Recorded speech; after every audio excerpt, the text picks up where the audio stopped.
All right, so it says classify the conic section and write its equation in standard form. All right, so what do we have? We have the squared terms are the same, right? And the coefficients are the same. So it's squared and the coefficients are the same. So this is a circle. And we're going to prove that it's a circle after we write it in conic form. So as always, we have to prepare it for the three-step process, right? So what do I do to prepare it for the three-step process? We're going to complete the square. So let's go ahead and I'm going to start with x squared. And every time I use it, I'm going to underline it. So there's nothing to take out. So that's x squared. I need the other x term, which is plus 8x.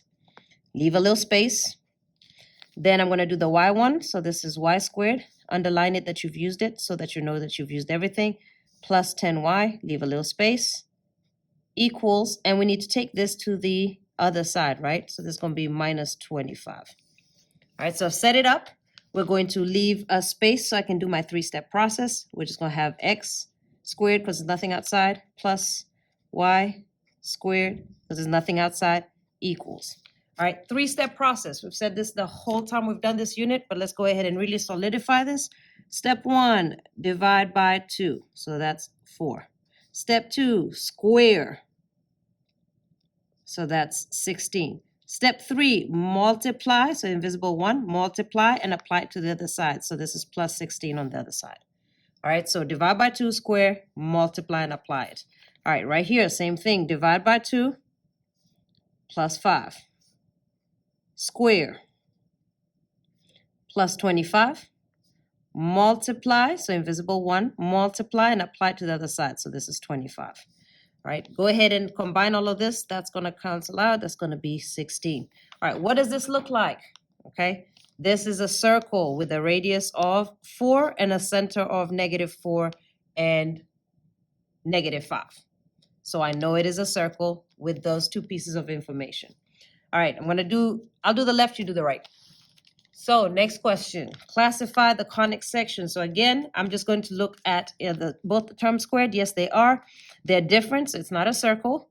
Are they adding or subtracting? They're adding, so this one is an ellipse. All right, and I'm going to prove it to you. All right, I'm going to prove it to you. So again, we're going to complete the square. So I'll start off with the x squared one. So take out the 9. What do I have left? I have x squared. Go to the x value. I'm going to divide by 9, so that's going to give me -2x. Leave a space. I'm going to go to the y value, plus, and we're going to take out the coefficient 4. I'm going to have y squared, and the other y, if I've taken out +4, -16 divided by +4, it's going to give me -4. Y, leave a space, equals, take this to the other side, that's going to be 11. All right, let's get ready for the three-step process. So leave a space, you're going to have 9, and then x squared plus 4y squared equals. All right, three-step process. What are we doing? We are dividing by 2, -1, squaring it, +1, multiply 9 and apply to the other side. Repeat that again. Divide by 2, -2, square it, +4, multiply and apply it to the other side. All right, let's go ahead and combine all those numbers, 20, 36. All right, in order for it to be an ellipse, I need this to equal 1. And the reason being is because there are coefficients here. In the previous question, there were no coefficients here, so I didn't have to divide. So we're going to go ahead and divide everything by 36. All right, so this is going to simplify to, so x minus 1 squared plus 4y minus 2 squared equals right here 1. What does this simplify to? Oh, sorry, I don't need the 4 right there. All right, 9 goes into 36 how many times? 4. 4 goes into 36 9 times. That's how it simplifies. This is an ellipse. It has a plus. All right, the center is 1 and 2. All right, because this is an ellipse, it is stretched vertically. Why do I know that? Because that's the largest number. And so A is 3, B is 2. That's all the information from an ellipse. All right, let me go ahead and do another question. All right, let's go ahead and classify it. So the you have x squared in both terms. All right, the coefficients are different, so it's not a circle. Because it's subtraction, one is subtraction, one is addition, this is a hyperbola, whatever. You know what I mean. All right, so this one is a hyperbola. All right, that one's a hyperbola. All right, so let's go ahead and do it so we can prove to you that it does look like that. All right, so let's go ahead and complete the square. So you start off with this, take out the coefficient. So that's -9 outside. What is left? X. All right, x squared, sorry. And then this, if we're taking out -9, divide by -9, that's going to give me +10x. Leave a space. All right, go to the y. So y is, take out the 4, so +4. And then y squared. Take out the +4, so 16 divided by 4 is 4, so this is 4y. Leave a space. Take this to the other side, we're looking at +245. All right, to set it up for my 3-step process, skip a line, write everything else down. So this is going to be -9x squared plus 4y squared equals. All right, let's go ahead and start off the 3-step process. What do?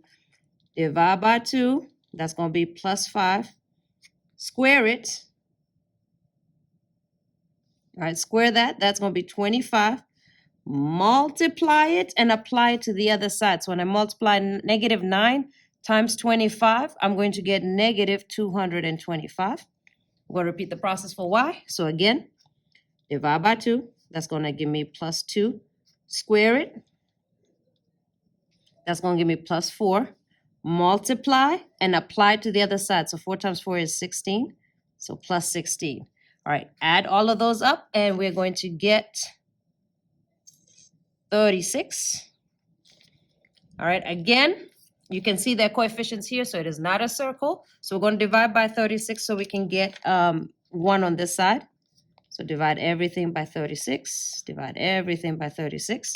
All right, now I need to put the negative second. So this is going to be second and y is going to be first, okay? So I'm going to do it slowly so I don't confuse you. So I'm going to put y first because it's positive, because it's always that minus that, right? So positive. How many times does 4 go into 36? 9 times. So here I'm going to have y plus 2 squared. In fact, let me just write that out. Y plus 2 squared minus, right? Then you're going to have x plus 5 squared, all right, equals the 1, right?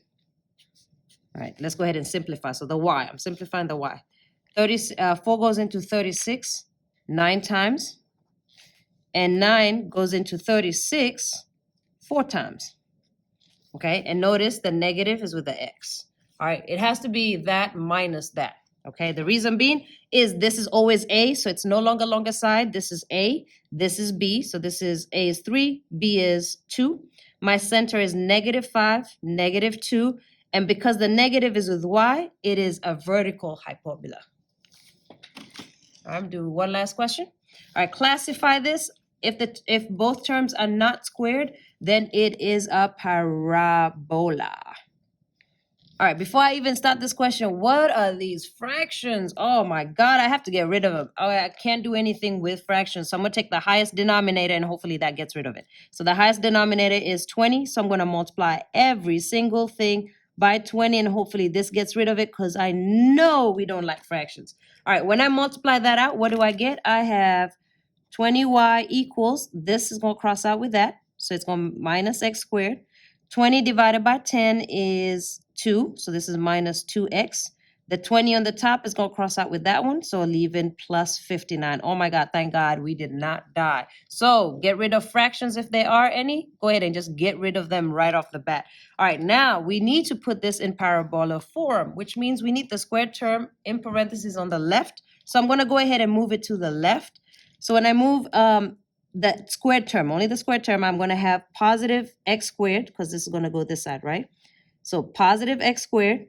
I'm also going to move this because when I have it in parentheses, I'm going to need the other x. So if it was y I was moving, I'd need both of them to be y. So in this case, it'll be plus 2x because it moves and becomes positive. All right, equals. So that's my left side. All right, the variable with the squared term goes on the left.